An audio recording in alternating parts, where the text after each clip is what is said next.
Welcome to Your Best Interviews. My name is Eric Smith. Thank you so much for spending the time with me. I know there's a lot of places you could go for this advice, and so I appreciate you spending it here with me. If this is helpful, please share with others. My goal is to help as many people as possible during this time. Today, what I want to talk about is those of you that maybe have been out of the workforce for a while and thinking about getting back in, or feeling hesitant, or want advice on the first step of getting back into the workforce. So this happens to a lot of people. Commonly, it's when someone takes time off to do childcare or something like that. They take a long break and then they want to get back into the workforce.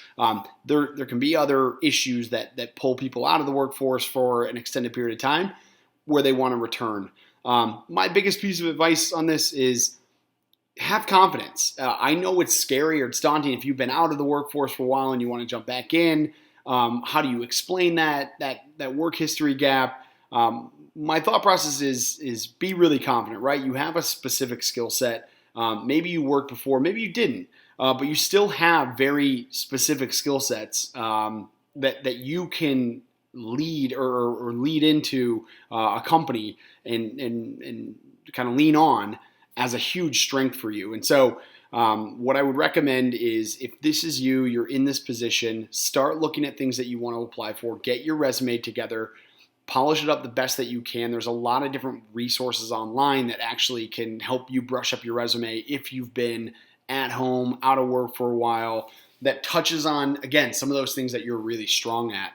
But the other side of this is you have to be realistic. So if you've been out of the workforce for an extended period of time, really take stock of where your experience is. And as you're applying, you have to be realistic about the jobs that you're applying to. You might have to take a step back in order to get back into the flow, learn, grow your skill set or grow that strength that you previously had back up, and then move up that way. So if you're applying to senior level roles or roles that maybe you were in prior to leaving and then having this long gap, you might have trouble jumping back in at that same level, and that seems maybe not as fair.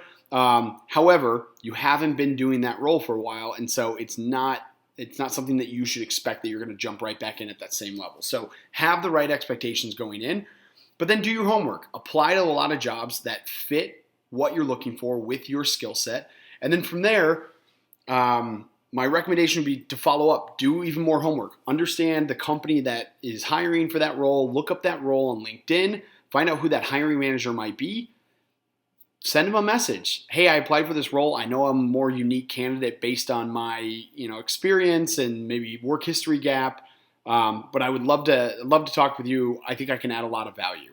And then in that phone interview, if you get that, or when you get that phone interview, when you go in person, whether it's a video interview or in-person interview, be upfront about the time off. Obviously, the work history gap is going to be a red flag or the elephant in the room, but they're talking with you. You're at the point of actually being able to talk with them, and so be upfront about it and be upfront about the strengths that you do have and how you develop those strengths over the time and how you can translate that into the role that you're applying for. That's all they really care about, right? They care about, are you going to be a good person for the job that they're hiring for? And so your job is to articulate how your current strengths can add value to them in the role that they're hiring for.